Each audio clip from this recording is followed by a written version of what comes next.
Shoe, we're coming at you with our first impressions on Trae's first budget-friendly shoe, the Adidas Trae Unlimited.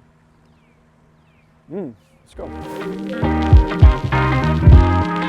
Welcome back to our channel, guys. As you can see, we're taking a look at Trae's first budget-friendly shoe to release, the Trae Unlimited. They got a lot of different stuff going on with the design of the shoe, it feels like. It feels like they almost split this thing up in a few different ways. Chase, what are you thinking about the appearance for Trae's first budget-friendly shoe? Adidas is getting to it now. Yeah, this one was definitely, I can see some inspiration from Nike on this. Oh, what we're at? I mean, doesn't that look kind of like a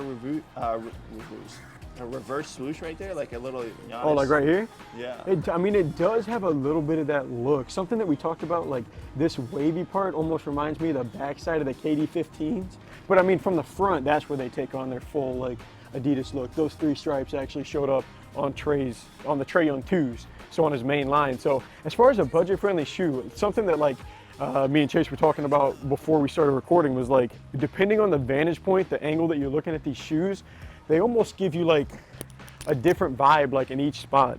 Like from the front, obviously, like we said, the Trae Young 2. From the side, they give you almost a Nike look. From the heel, they got like some similar stuff to the KD15. I don't know, it's a budget-friendly line. I feel like Adidas actually kind of went, maybe not out of their way, but they put more details on it than you see on some other, you know, cheaper models. So I did like that. So as far as like the actual Trae Young, like I said, Adidas now has a Dame certified. Dame just dropped his first budget-friendly shoe. Harden's up to 3 now. He's got 3 of them. So this is Trae's first budget-friendly line. They're calling it the Trae Unlimited. I actually do think that's a pretty cool name. But before we talk about them anymore, I'll bring you back in here. Chase, what kind of merch we got today?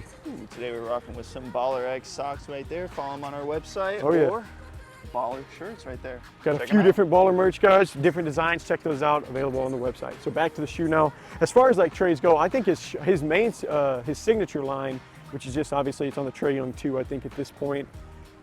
There's been some knocks on it. The Trae Young 2, the cushion's, you know, not quite as soft as it was on the 1s, but the support's also like, he had some heel slippage in the 1s. They fixed it a little bit on the 2s. For his budget-friendly line, I'm honestly just really curious to see how they play, because there were some deficiencies. I want to see if that kind of translates over. Now we'll get on the court, check that out. All right, so now we'll get on the court, kind of test out more the performance side. But before we do that, of course, what are you guys thinking about the appearance on the Trae Unlimited? How about I said Trae Young 2?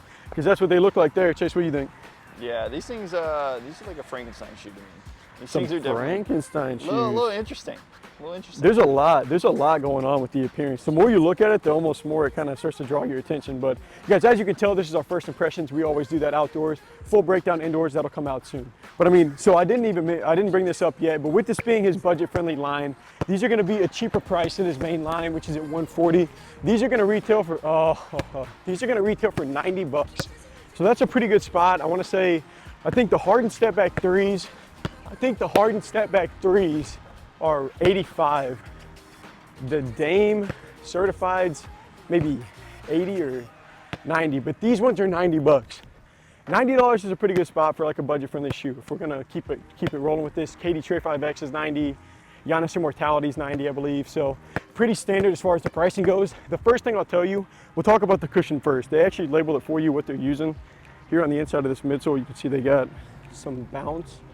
It looks like that's what's being used here, and that is different than what he's using in his main line, which is going to be more of like. Yeah, it's a cheaper material, right? Because they usually use boost in the heel. Bounce is generally cheaper. No, they usually use boost in the heel and light strike in the rest of the midsole. So they don't even typically use bounce. This is the first time it's shown up in a Trae shoe. That being said, it's officially his 3rd shoe. You have the 1s, the 2s, and now you have his budget-friendly line. But the cushion is what stands out the most whenever you put these on. Just the underfoot cushioning and the sock liner, it just feels so padded. Like, it doesn't even feel like a budget-friendly line. That's something that I'm super a fan of. Let's go ahead and get to something that I'm not a fan of, that I just cannot leave out, unfortunately. There's some heel slip in these bad boys. I hate to say it, but if you really start to take off, I mean, look, I got these laced up. Pretty tight. Wow, that's major. I mean, it's a little bit of heel slip, but look, it slips and then it gets caught again, right? So like I can feel it slip and then it's got like another layer, but it moves a little bit. It moves a little bit more. And then some like, getting some tough bounces right now. It moves a little bit more than some other basketball shoes. So I mean, whenever I feel, movement back there like that, I gotta bring it up. Laterally, there's no problems, which is what makes me sad about the heel slip, because that might be the only problem, because now we're gonna talk about the traction. Obviously we're outside, we can't do quite as much literal testing on that, but the grooves are thick. Looks good. It looks definitely good for outdoor. Yeah, this is what I'm saying. This feels like it's gonna be a really good outdoor model, and it feels like they are gonna have some bite. We're gonna have to wait until we're not on concrete to, check that out. As far as the sizing goes, he actually talked about this. So with that heel slip, you'd like to maybe go a half size down. Maybe that'll tighten it up. You don't really get that chance. Like, these are pretty much right to your toe. So if you go a half size down just to try and eliminate some of that, I don't think that would solve it anyways. It would maybe help. It's worth a shot. But I don't think it would solve it. On these, I'm not even sure it's worth a shot, just because you don't have a ton of room left over. And that's a sad thing about the support. I was telling him, because like, aside from the support, the cushion feels like a non-budget friendly model. Like, these feel as comfortable or more comfortable than Dame's original shoes, than the Harden 7s, than the whatever. Like, they're pretty dense for a cheaper line. Support struggles a little bit, but I really do like the traction. Can't have it all. That wraps up our first impressions on the Adidas Trae Unlimited. Man, this feels like it's gonna be a solid shoe to play in.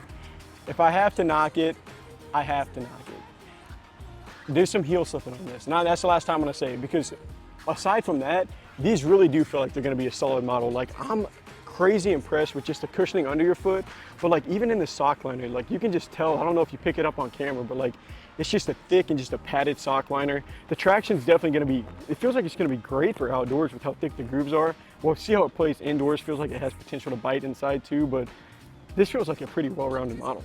So Landon, you are saying that it is well-rounded, but is it worth the retail price knowing that heel slippage problem? $90. Here's what I'll say. With the cushion being on par with like a non-budget friendly shoe, just like a signature line, maybe even softer than his most recent line, I think it's gonna be a $90 shoe for sure, because you got good cushion.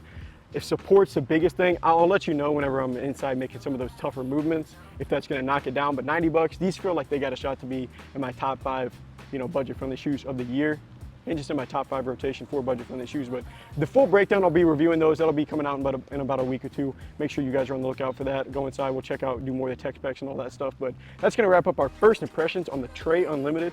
Till next time, peace.